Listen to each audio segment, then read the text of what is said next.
Quais são os mitos da menopausa? Então, eu acho que a primeira coisa que a gente tem que encarar de frente é que menopausa não é sinônimo de envelhecimento, assim, né? Pra gente, quem é a Flávia Junqueira, a doutora Flávia Junqueira? Bom, eu sou endocrinologista, há 12 anos eu faço endocrinologia e cada vez mais eu tenho voltado a minha técnica e meus estudos aí para ajudar as meninas na menopausa, assim, é um assunto que eu gosto muito e que de fato eu tenho me aprofundado. Então, essa é meu barato atual, assim, cada vez mais. Quais são os mitos da menopausa?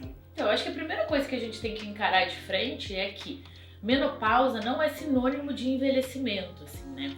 Então eu acho que é uma marca que as mulheres carregam, infelizmente, esse comprometimento com a estética, né? E com a juventude, e com o fato de terem que ser férteis, e isso já é, de fato, algo ultrapassado. Então, eu sempre explico isso para as meninas. Antigamente a gente entrava na menopausa e vivia 10, 15 anos a mais. Hoje a expectativa de vida aumentou, graças a Deus, e a menopausa é meio que o meio da vida, né? Você entra na menopausa com 50 e, se Deus quiser, vive até os 100. Então a gente precisa olhar para a menopausa como a segunda metade. Por onde essa mulher começa? O hormônio é, de fato, assim, uma peça fundamental, né? A terapia de reposição hormonal na menopausa, ela é fundamental. Mas ela não é a principal coisa. Então não adianta você pegar uma mulher sem base metabólica, com marcadores inflamatórios alterados, com deficiências importantes de vitamina, mineral, com uma composição muscular desfavorável e querer jogar o hormônio. A mulher não vai conseguir aproveitar esse hormônio como ela deveria, como ela gostaria. Então é base metabólica. É estruturar metabolismo, é desinflamar esse corpo, é orientar essa mulher o quanto é necessário que ela bote músculo para trabalhar, para falar, né? Músculo é uma grande glândula endócrino-metabólica hoje em dia. A gente tem que entender que ele, se não for estimulado, ele não fala. Então, musculação é o remédio que a gente tem que tomar agora para não tomar na frente, né? Então, o hormônio combinado a esse alicerce metabólico, eu acho que é fundamental. A gente sabe que os alimentos, eles devem ter um espaço extremamente importante, não só pelo aporte proteico. Então a mulher depois dos 40, ela precisa de mais proteína do que até os 40. Então, balancear essa proteína, dividir essa proteína, fracionar essa proteína de forma adequada e buscar alimentos que não sejam inflamatórios. Então, aquela velha história, né? Descascar mais e desembrulhar menos, assim, menos sódio, menos antibiótico, menos hormônio na alimentação. E a gente ouve falar que tem uma janela de oportunidade de reposição. Explica isso para elas, por favor. Então, eu vou começar assim, explicando a base um pouco para todo mundo entender. Assim. O hormônio funciona meio que como se fosse chave e fechadura. Então você imagina o hormônio sendo a chave e ele encontrando os receptores que ficam no nosso corpo todo. Então tem receptor de hormônio no cérebro, tem receptor de hormônio no intestino, no músculo, em todos os tecidos do nosso organismo você tem receptor. E esses receptores, eles ficam mais ávidos quanto mais próximo você faz da menopausa. Então é como se eles fossem morrendo ao longo do tempo. Então a gente tem uma janela de segurança para entrar com hormônio até 10 anos. Depois de 10 anos já não é mais interessante, o custo-benefício já não é mais favorável. Então ela tem que contar a idade que ela entrou e até 10 anos. Até 10 anos. É claro que isso aí a gente tem como individualizar, né?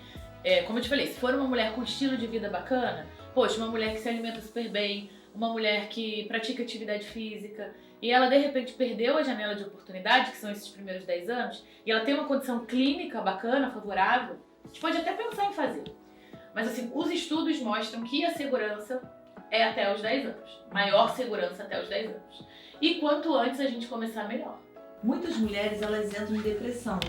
A menopausa, eu não sei, alguma coisa acontece que a mulher vai entristecendo. Eu não sei se é uma depressão por conta da menopausa, enfim. Então eu queria que você dissesse, porque isso também é um mito para elas. Elas têm medo também de usar uma medicação que possa ajudar, porque isso me deu muita força, ânimo para sair da cama, eu tava sem ânimo. Isso é importante a gente realmente individualizar, né? Então assim, em relação aos hormônios, o que a gente pode estabelecer de concreto?